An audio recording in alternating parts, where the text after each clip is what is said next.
camera is awesome filming you. You're a wonderful dad.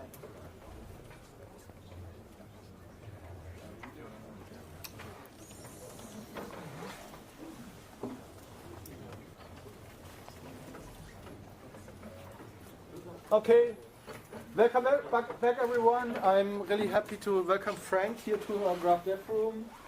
He's from Pivotal, and we'll hear about graph analytics on scalable databases. So welcome Frank, and enjoy the talk.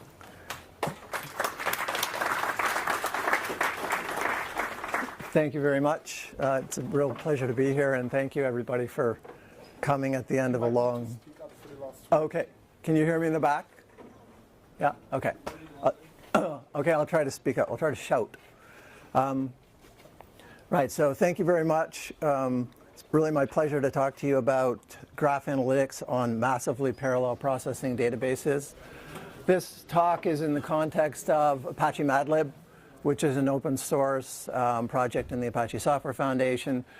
But I hope that kind of some of the ideas are more general around running graph algorithms on parallel databases. So I've been working primarily in the area of machine learning on parallel databases for a while. Graph is something kind of that's relatively new for us, at least on products like Greenplum Database and Apache Hawk, which are both open source MPP databases. Apache Hawk is similar to Greenplum. It's an MPP on SQL. It's an MPP on Hadoop, rather, project. So graph analytics is becoming a very important part of the enterprise. You know, a lot of academic work, but in the last 10 to 15 years, has seen like a huge surge of interest in the enterprise. And as it started to become more popular in the enterprise, you know, folks have looked at using specialized graph engines like Neo4j. We've heard about some of them today, which are great products. The thing is, a lot of the companies that we work with, SQL is their primary workload. They have expertise in SQL. They have investments in SQL. That's where their data is. So they started asking us, you know, like, what can you do on these databases with respect to graph? Because graph is such a common kind of representation for real-world problems. So that's sort of the focus of the talk today. I thought I would start with a slide from DB Engines that looks at database engine popularity. And you can see the usual suspects here in the, you know, the top 10. And the first graph database, Neo4j, is around 21st position, and there's about 4 in the top 200. So that's not to say that these are not used and are not really great products, but when it comes to the enterprise, they're less present. With respect to the trends of these databases over the last 4 years, this is Neo4j at the top, this is Titan, this is Giraffe, and this is GraphDB. So they're certainly growing. This is a log scale. So it looks like they're flatter than they are. They're actually growing significantly, although maybe flattened a little bit in the last year or so. So graphs, as you know, represent entities and their relationships. They can help us understand connections. And they can be very small and simple, like this group of friends here. However, most real-world databases most real-world graph problems are actually very large. And we've heard about some of those today in the previous talks, which is very interesting. This is an example of a visualization from LinkedIn in which is showing the connections for you know, a particular person. But these kinds of graphs exist in computer networks, social networks, internet, transportation networks. So the question is, can we have a computing platform that can reason over these large graphs efficiently and then do analytical operations at scale? So the idea about, you know, massively parallel processing databases and using graphs on them, well, I mean, does that make sense? Should we even, you know, go down this avenue? So here's a couple of points that may lead us to believe that it might not be a bad idea to investigate. First of all, these databases are really built for scale. So they've been devised from the ground up for very large data sets. Greenplum database has been around for 10 plus years, and it has really thousands of person years of investment in designing, in kind of handling these large data sets. One of the things that I've observed in speaking with our customers and speaking with the data science folks that I work with is that many enterprise use cases combine graph analytics with other kinds of techniques, right? So there's the context-specific part from graph, but also the non-graph methods that together combine to give the kinds of practical kind of end-to-end solutions to problems. So that's another consideration. I mentioned SQL earlier. SQL is the most common workload in the enterprise. It's used very widely. Data scientists know it, along with Python and R. Analysts know it for sure. And there's also a whole ecosystem of business intelligence tools associated with SQL. So many enterprises have invested heavily in that. They're running Tableau for visualization, many other sort of BI products. Another issue is around data locality. So there's a cost for replicating, moving, transforming data to external systems. So when we're talking about very large graphs and very large sets of data, the cost of moving really is a consideration. And the other thing, which is, I guess, really particularly important in business, is policy. So there's a cost to procuring separate database engines, running them in production, doing all of the oversight and training that are required for these database engines. So what it means is that you need to convince the chief information officer that if you really want to use Neo4j, or you want to use Titan or another graph database, that needs to get put into production. So there's a whole overhead associated with that. And especially the customers that we work with in financial services, in government, and healthcare, they have very stringent recommendations around this. So we said, oh, it'd be a good idea to do this, but can you actually efficiently perform analytic processing on relational data in an MPP database? So here I put the answer as yes.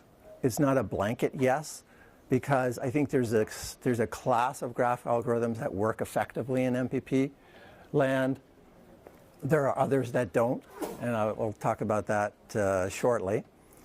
But with Apache Madlib running on Apache Hawk or Greenplum database, we've been able to solve for some pretty interesting kinds of use cases for our customers.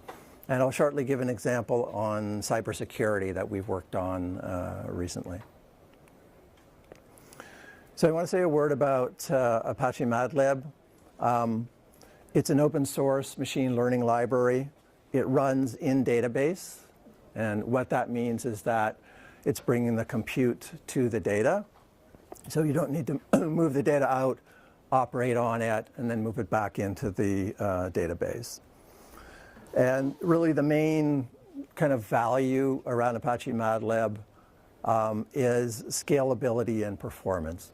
If you have smaller data that fits in memory on a single node, then there's a lot of other options for machine learning and for graph as well.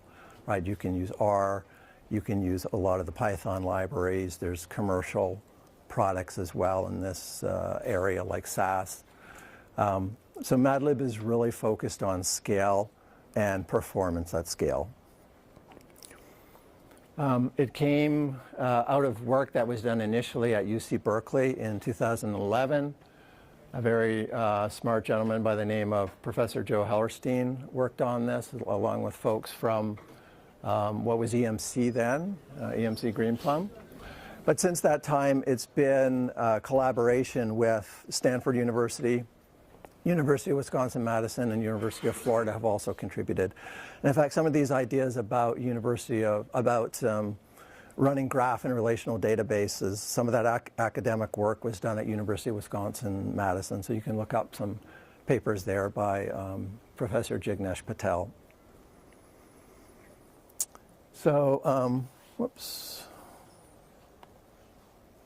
So,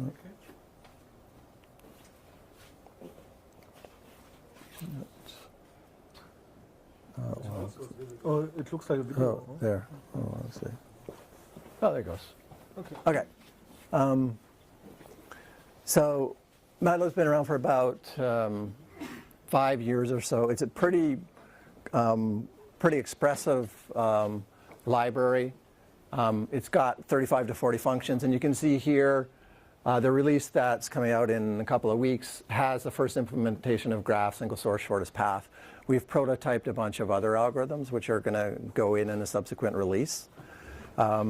But what we're doing is we're interested in adding this certain class of graph algorithms to MATLAB. The way MATLAB works is that it's SQL-based, so it's kind of a declarative function call within a select statement. This is just an example for training a linear regression model, right? So you give it an input table, an output table representing your model. Here you want to predict house prices, given property tax, number of bathrooms, size of the property. And you want to build that model by number of bedrooms, right? So there's this idea in machine learning about training and then prediction, right? So you train, you build this model. Then when you get new data in that you want to predict, then you have an associated prediction statement for that, right? So this is kind of the idea behind the way MATLAB is set up with respect to SQL. So how does it work in the database? So Greenplum database is a shared nothing parallel system, right? So you have SQL comes in to a master. There is a query optimizer, which figures out how to parse that SQL and distribute it to the worker nodes. The worker nodes are called segments. Segments is where all the computation happens, and it's where the query processing happens, where the data resides as well. When you load data, you load it into the worker nodes. So this is not just Greenplum, but other MPP databases out there look something like this. So the way MATLAB looks is that you can think of it as a kind of layer on top of Greenplum database. It accepts SQL, R, as well as Python. It does input validation and pre-processing here. And then it actually runs machine learning algorithms in database as stored objects, right? So you can think of it as a layer on top of Greenplum, but also compiled with the database, right? Okay, so how do we do graph then in this world? So here is our old friend, a directed graph. We have vertices or nodes. We have edges, and the edges in this little example have weights. So the edge weights can be positive. They could be negative as well. So the way we represent this in MATLAB is with a vertex table and an edge table, similar to what we just heard with the SAP presentation earlier. So in the vertex table, you have the vertex number. Could be a bunch of parameters associated with that. In the edge table, we have the source. Yeah, so we have a source vertex, destination vertex, edge weight, and then there could be a bunch of other edge parameters as well. So the single source shortest path, I'll kind of walk through how that was built, some of the mechanics of how that was implemented. Just to remind you of what this is, given a graph and a source vertex, so a single source vertex, you find the path to every single vertex in the graph such that the sum of the weights of the edges is minimized, right? So here there's multiple paths to get from A to F, but the shortest path is to go A, C, E, D, and F, because that gives you the shortest aggregate edge weight. There's another path here through B, but that's not included because that would have been a longer path. So although this is a really simple algorithm, it's actually very useful. It can be used for many things like vehicle routing and navigation, degrees of separation in a social network, Also in telecommunications, minimum path delay in a network, plant facility layout, VLSI design. So many different kinds of applications of what is actually a pretty simple algorithm. So the implementation that we did in MATLAB is, this is a performance curve. So we use something called a Bellman-Ford algorithm. Bellman-Ford algorithm allows you supports negative edge weights, but not negative cycles. And it runs in order of number of vertices times the number of edges in the worst case. Normally, it's much less than that. But that's sort of the kind of worst case configuration of a graph. So this is performance testing that we ran. First of all, it's running on a fairly small cluster. It has a single master, and it has 4 worker nodes. And on those worker nodes, they're multi-core nodes, so there's multiple segment instances that are running on those nodes. So you could say that it's a 4-node cluster, but there's actually 24 worker nodes. So this is number of vertices here. So this is going up to 500,000 vertices.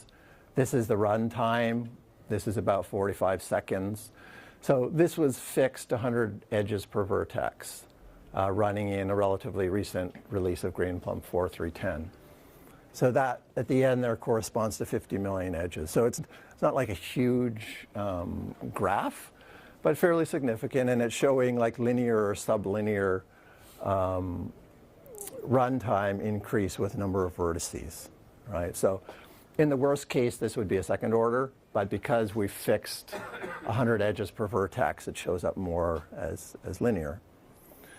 Right, so this looks kind of faded, probably can't see it from the back. But the way that you call it is like in a select statement as well, right? So there's a declarative function, kind of a built-in function you call graph SSP. You give it a vertex table. You give it a column where your vertex IDs are. You have an edge table. You provide the source vertex, and it will generate the shortest path. And then from there, if you want to retrieve a particular path, then there's a function to retrieve the path. So I wanted to talk a little bit about implementation considerations, which maybe go beyond just the single source shortest path, and which go beyond Greenplum and MATLAB. This is around graph on MPP. So I think with respect to relationships, considerations on like which algorithms to implement and how to go about implementing those algorithms. Relationships are not a first-class citizen in a relational database, at least from the graph perspective, unlike, for example, in Neo4j, where the graph structure looks very different than the edge and vertex table. So it means that join operations are intensive, right? They're expensive from the perspective of compute and memory. So you really want to minimize those. For example, so if you're doing multiple relationship kinds of joins, then you need to think about whether the MPP database is really the right place to do that. Table scans is another consideration. So we use Bellman-Ford in that single source shortest path. If we would use Dijkstra is another kind of implementation of shortest path, which is more depth first versus breadth first. It's much slower. So you want to reduce the number of table scans. So depth search kind of algorithms are expensive. So you want to try to do breadth first sorts of search, as well as greedy kinds of algorithms that don't take advantage of query optimization are going to be a problem. See, query optimization is your friend because a lot of time has been spent on thinking about how to run distributed queries very effectively in MPP architectures, right? So if you're specifying that you want to scan a table and look for vertices or edges in a certain order, then it's going to be much more expensive than letting the query optimizer do that for you. Implementation considerations, right? So on database limits, like databases have some unusual things about them. Both Greenplum and Apache Hawk are derived from Postgres. So they were forked from Postgres. So we inherit some of the limits that Postgres has. For example, the maximum working set size, maximum set of a cell in Postgres is 1 gigabyte. So if you're doing iterative algorithms that you're using, you're storing parts of your graph or aspects of your graph, then you need to think about these limitations. So before I get to our cybersecurity example, I wanted to say a word about roadmap. So these are the kinds of things that we have. We've actually prototyped most of these already, and then we'll be contributing them to Apache MATLAB pretty soon. So next on the list is all pairs shortest path. If you remember, we did single source shortest path is pick one source, find paths to everywhere else in the database, in the graph. All pairs is like, what is the shortest path between all nodes in the database? So there is an algorithm, Floyd-Warshall, that runs in the order of number of vertices cubed, which we're looking at. The reason this is interesting is because once you have all pairs shortest path, you can get some really interesting measures, like betweenness.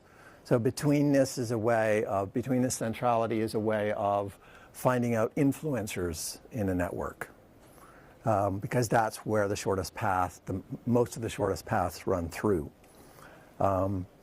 There's also things like graph diameter. Graph diameter is very interesting because what it allows you to do is show the reach within a database, which is really important in the cybersecurity example I'm going to show you. PageRank is kind of a well-known one to identify importance of vertices. Connected components for clustering common components both strongly and weakly. So these are pretty good candidates because they're breadth first as well. Graph cut is an important one that we've been looking at. The reason that's useful is that sometimes your graph is just too massive. So you need to cut it in a kind of sensible way and then operate on subgraphs. But that one is harder to do. Okay, so I'd like to finish with a cybersecurity example that we've been working on in lateral movement detection, which hopefully can kind of illustrate some of the points I've been making. So the idea behind this example is that perimeter defense is inadequate, which is to say you can't base your network security on keeping people out. You have to assume that people will get into your network, and you want to identify them in that case, right? So threats can come from within. So here is sort of a path in which this is known to happen. It's called the advanced persistent threat, and this is the chain. So there's a phishing attack or a zero-day attack in which, say, a user's machine is compromised. Then a third-party machine will then come in the back door via this compromised machine. And then there's a lateral movement that happens. So once the bad actor is in the network, they may expand their footprint, expand their graph diameter to elevate importance, look at financial data that may be available, whatever, hunt around. Then gather data from these servers and exfiltrate. So this is a kind of a common path. So I want to talk about this lateral movement idea. So lateral movement, though, it's a data science problem. In fact, a lot of cybersecurity problems now are data science problems, of which graph plays a part. You want to look at users and user behavior models, and you also want to look at networks and sensors. Right, so what users are touching which machines. So the way that the lateral movement detection works is it's, as I kind of described before, a multimodal problem. So you have logs coming in from Active Directory and other sources, server information, lands in a data store somewhere. So this could be an object store, or it could be on Greenplum database or external tables somewhere. It could be Hadoop file system. Then within Greenplum, there's actually multiple models that are run. I'm going to show you a couple of those, but I just listed them out here. The data scientists that we work with, they run regression models, they run clustering models, they run recommendation models, user behavior models, and they run graph models. And what they do is produce a net score by user on a daily or weekly basis. And that net score is kind of an aggregation of all of the activity from that particular user. This example, there was 10,000 users and 60,000 servers. So not huge, but pretty big. So here's an example of a regression model. I know you can't see this at the back, but this is week, and this is the number of servers that are touched, right? So there's a big spike that happens here. So if you run a simple linear regression and look at changes in slope over time, that's one indicator of a change of behavior. User behavior model is another one. User behavior models, they use, in this particular case, a machine learning algorithm called principal components. But in the heat map, you can see here, this is week as well. And this is server. It could be server group. So the heat map is showing that this user is using server 1 quite a lot, and they're using server 9 quite a lot. But then they hit a point here at which they're using many servers. So they begin logging into a lot of servers.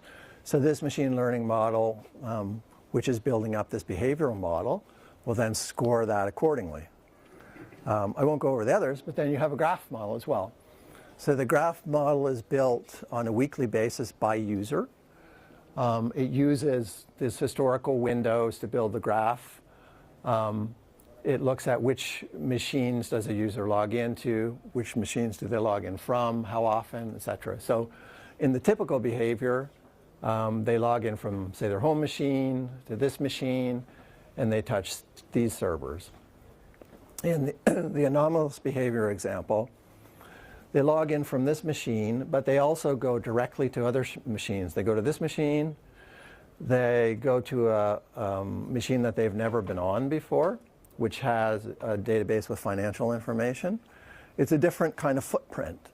And the reason this is really useful for lateral movement is that graphs are sensitive to direction, right? So they have direction, order is important, frequency is important as well, right? Because as you have increased frequency, your edge weight goes up. That expands the graph diameter, right? So the kinds of graph measures that are important to look at here are things like centrality measures, like this betweenness centrality that increases unexpectedly, and also how graph diameter changes over time. That's a really important thing by user to see if there's any kind of basic behavior change. So then all of these models can be combined and then given a score by user. So the Apache MATLAB, we're on our 4th release. That's moving towards top-level status. Anybody is welcome to join us on this project. So the thought I want to leave you with is MPP databases can be effective for solving a certain class of graph analytics problems at scale. And thank you for your attention.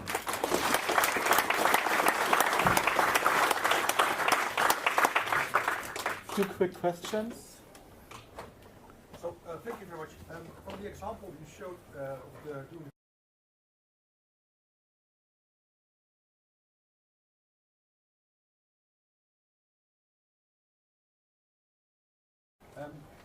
what wasn't really clear to me is this calling the function, does it like to materialize the data first to do processing, or can it push down these operations into the nodes? Yeah, it pushes it down. I didn't go into the detail of it, but the way the flow works is if you're on sort of a client here, the SQL then is sent to the database server, and then the compute actually happens via stored procedures on the worker nodes.